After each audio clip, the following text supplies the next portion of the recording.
teman-teman, saya Christine Liu. Saya seorang hipnoterapis klinis, juga pendiri Quantum Slimming. Apa kabar? Semoga teman-teman dalam keadaan sehat dan bahagia. Hari ini saya menguraikan sebuah topik yang sangat menarik yang berjudul The Power of Forgiveness. Simak yuk! Saya ingin mengawali materi saya hari ini dengan sebuah pertanyaan.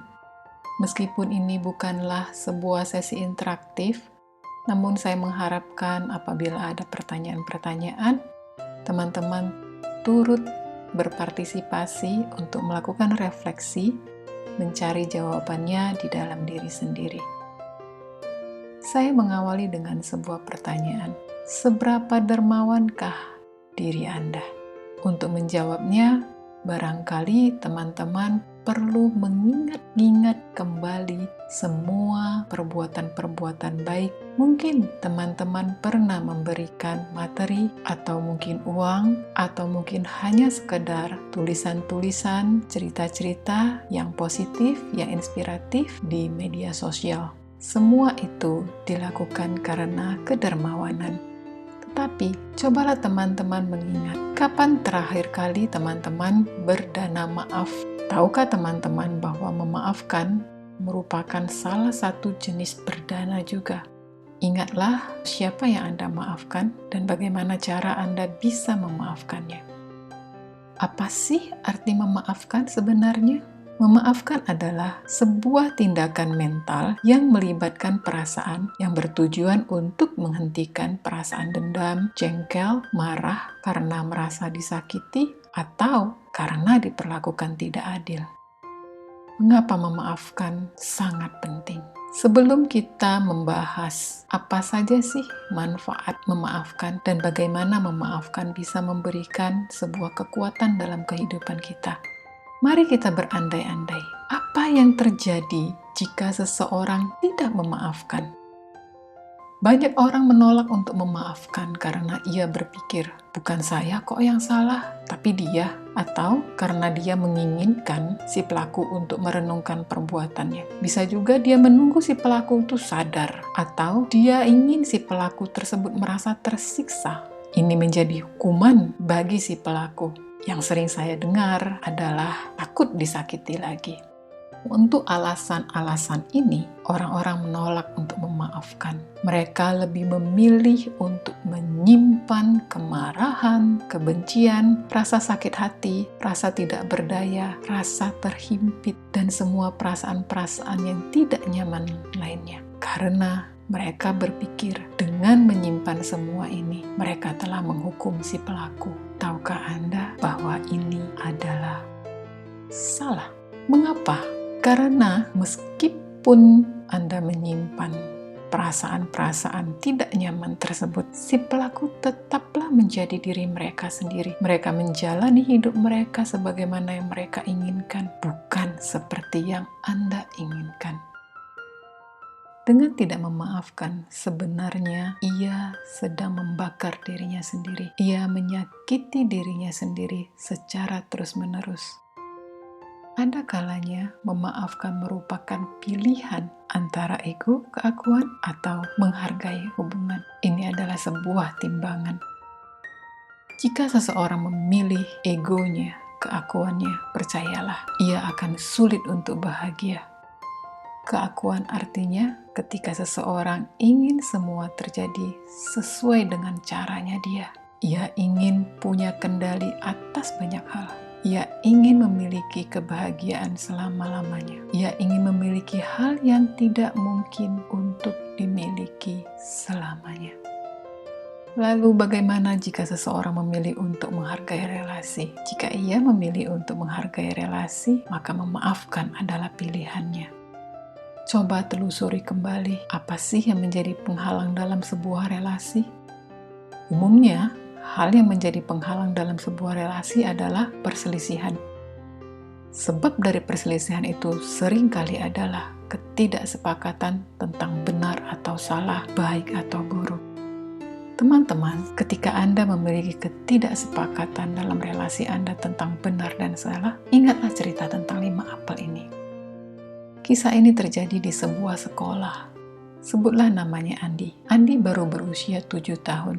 Suatu hari di sekolah, pada pelajaran matematika, gurunya bertanya, "Andi, jika ibu guru memberikan kamu 2 buah apel, lalu temanmu memberikan 2 buah apel lagi, berapa apel yang kamu miliki?" Andi menjawab, 5, Bu. Bu gurunya menarik nafas. Andi, dengarkan baik-baik. Jika ibu memberikan kamu 2 apel, lalu temanmu memberikan 2 apel, berapa banyak apel yang kamu miliki? Andi kembali menjawab, 5, Bu Guru. Bu Guru mulai agak kesal, tetapi dia berusaha sabar. Kemudian dia bertanya pada Andi, "Andi, apa buah kesukaanmu?" "Jeruk, Bu Guru," jawab Andi.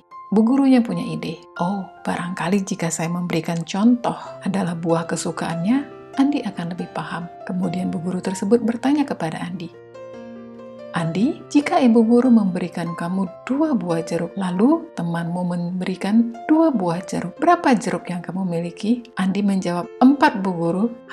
Bu gurunya merasa puas. Andi telah bisa pertambahan. Tetapi ia masih penasaran, bagaimana jika jeruk ditukar apel kembali? Lalu, bu guru kembali bertanya pada Andi, "Andi, jika bu guru memberikan kamu 2 buah apel, lalu temanmu memberikan kamu 2 apel lagi, berapa jumlah apel yang kamu miliki?" 5, Bu Guru. Guru tersebut mulai kehilangan kesabarannya. Dia mulai memarahin Andi.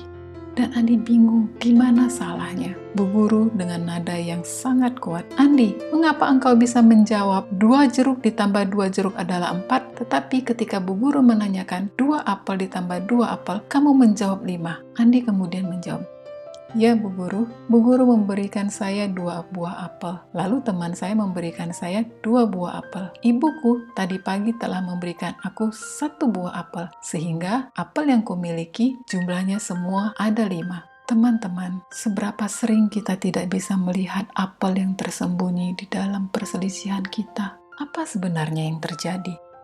Secara teknis 2 apel ditambah 2 apel benar adalah 4. Tapi secara praktis bagi Andi, 2 apel ditambah 2 apel ditambah 1 apel yang telah ia miliki sebelumnya menjadi 5 apel. Inilah perbedaan benar secara teknis dan benar secara praktis. Seringkali yang menjadi perselisihan kita adalah kedua perbedaan ini. Ketika kita menyadari tentang kedua hal ini, maka keinginan untuk merasa benar dan kecewa jika salah tidaklah lagi penting. Kebersamaan kita bersama dengan orang-orang yang kita hargai jauh lebih penting daripada hanya sekadar untuk benar. Ada 3 tahapan dalam siklus memaafkan, yaitu yang pertama, seseorang harus mengakui kesalahan. Kedua, ia meminta maaf. Ketiga, ia menerima atau ia mendapatkan maaf tersebut. Di dalam buku The 5 Languages of Apology yang ditulis oleh Gary Chapman dan Jennifer Thomas. Di dalam buku ini, ternyata setiap orang punya cara yang berbeda untuk mengungkapkan permintaan maafnya. Jika dikelompokkan, ada 5 cara atau bahasa. Kita perlu mengetahui hal ini, karena seringkali orang yang kita kasihi sebenarnya telah meminta maaf. Kita merasa dia belum meminta maaf, maka kita tidak memberikan maaf tersebut. Padahal ia hanya memiliki bahasa yang berbeda untuk menyatakan permohonan maafnya. Apa saja 5 bahasa permintaan maaf tersebut? Yang pertama adalah ungkapan penyesalan. Jika diucapkan, akan menjadi maafkan, saya menyesalinya. Ini adalah versi sopannya. Tetapi di dalam kehidupan sehari-hari, mungkin orang yang kita kasihi hanya mengatakan, ya, saya nyesal. Oke, saya sudah tahu. Hanya seperti itu.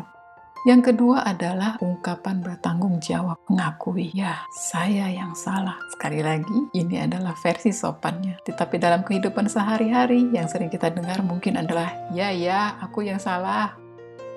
Kemudian yang ketiga adalah memperbaiki keadaan. Orang ini menanyakan, apa yang bisa saya lakukan untuk memperbaikinya? Ia menunjukkan rasa tanggung jawabnya, meskipun ia tidak mengatakan maaf sama sekali. Jika orang yang Anda kasihi mengatakan hal ini, maka terimalah ini sebagai permohonan maaf darinya. Yang keempat adalah pernyataan penyesalan yang tulus. Orang ini biasanya akan mengatakan, saya akan mencoba untuk tidak mengulangi lagi. Meskipun ia mengatakan mencoba, tetapi hargailah ini sebagai upaya untuk menyadari kesalahannya dan kemudian tidak mengulanginya lagi.